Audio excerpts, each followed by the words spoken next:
High বন্ধুরা, তোমরা সবাই কেমন আছো? গুড ইভিনিং, শুভ সন্ধে। আমি বেশ কয়েকদিন ধরে নোটিস করছি, কিছু ভিডিও দেখছি রিলস আমি, সেখানটায় তারা মায়ের ব্যাপারে কিছু কথা মানুষের ভুল ধারণা না সঠিক ধারণা এটা ওদের আমি জানি না, কিন্তু আমার ভালো লাগছে না কথাটা। আমি কমেন্টও করেছি এক জায়গায়, অনেক দিন চুপ থাকতে থাকতে একটা দিন আমার আর সহ্য হলো না, আমি সেখানে কমেন্ট করেছি। জানি না আমি ঠিকঠাক কমেন্ট করলাম নাকি, এটা আমার মনের কথা। হ্যাঁ, ভুলও হতে পারে, ঠিকও হতে পারে।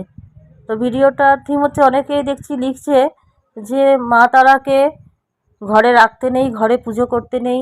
হ্যাঁ, কারণটা হচ্ছে মা তারা শ্মশানবাসী। হ্যাঁ, সব সময় মা তারাকে ঘরে রাখলে সব সময় ঘরে অশান্তি, ঝামেলা, ঝগড়াঝাটি, হ্যাঁ, মার কাট, এই সমস্ত কিছু লেগেই থাকে।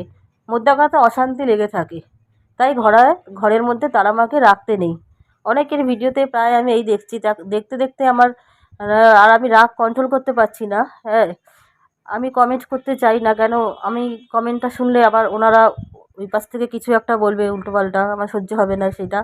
তাই ভিডিওগুলো দেখে চুপ থাকি, শুধু দেখি। হ্যাঁ, কিন্তু একদিন আমার রাগ কন্ট্রোল হলো না, জানি না আমার রাগটা ঠিক ছিল না ভুল ছিল, আমি কমেন্ট করলাম সেখানটায়। হ্যাঁ, যে আচ্ছা, শ্মশানটা কি অশান্তির জায়গা?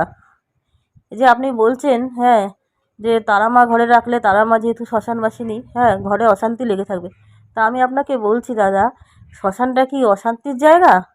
কী অশান্তি ওখানে আপনি দেখতে পারেন আমাকে একটু বলুন তো।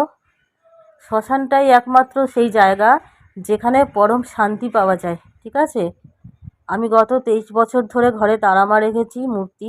তারা মায়ের পুজো করি, আরাধনা করি, যাই করি। হ্যাঁ, ভালোবেসে মন থেকে যেটুকু আমার দ্বারাই সম্ভব আমি সেটুকু করি। 23 বছর হলো। হ্যাঁ, বেশ ভালোই বড় মূর্তি, 5 ফিটের কাছাকাছি।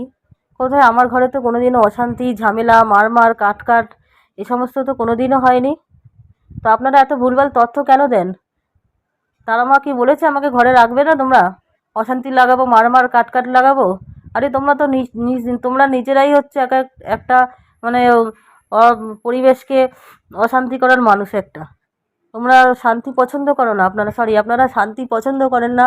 হ্যাঁ, যাদের ঘরে এরকম অশান্তি লেগে থাকে ওরা শান্তি জিনিসটা পছন্দ করে না, ওরা এত প্রত্যেকটা জিনিসে তারা অশান্তি খুঁজে বেড়ায়, তাই তাদের ঘরে অশান্তি হয়। তারা মায়ের জন্য অশান্তি হয় না। মা কারো ঘরে আগুন লাগাবার জন্য ঢোকে না। মা হয়তো আগুনের চিতার চারিপাশে ঘুরে বেড়ায় শ্মশানে, এটা ঠিকই কথা, কিন্তু কারো ঘরে, সন্তানের ঘরে আগুন লাগাবার জন্য ঢোকে না। তো ফালতু কথাগুলো আপনারা একটু বন্ধ করবেন, যে যেই ঘরে তারা মা থাকে সেই ঘরে অশান্তি, কাট ঝগড়াঝাটি লেগে থাকে, এই সমস্ত কথাগুলো বন্ধ করুন। কি জানি, আমি ভুলও বলতে পারি, বাট আমি শান্তিতেই আছি। আমার ঘরে তারা মা বিগত 23 বছর হয়ে গেছে আছে। আমি ছোটোবেলা থেকেই ভালোবাসি, যখন থেকে ক্লাস 3তে পড়ি তখন থেকেই আমি মা তারার পুজো করি। হ্যাঁ, কিন্তু আমার বিয়ে হচ্ছে 23 বছর। 23 বছর ধরে আমার ঘরে তারা মা প্রতিষ্ঠিত নেই। হ্যাঁ, কিন্তু আছে, প্রতি অমাবস্যায় পুজো হয়, মা আছেন। প্রতি অমাবস্যায় আমি নির্জলা উপোস করি, মা আছেন, কোনো ক্ষতি করেন না। তো আপনাদের এই ভুল ধারণাটা বের করুন মন থেকে। ও জবা তুই ফোটে না, ভোর হয়েছে ওঠ না, তোর ওই মালা ছাড়া আমার ওই মা তারা একেবারে মানে না, তোর ওই মালা ছাড়া আমার ওই মা তারা একেবারে মানে না।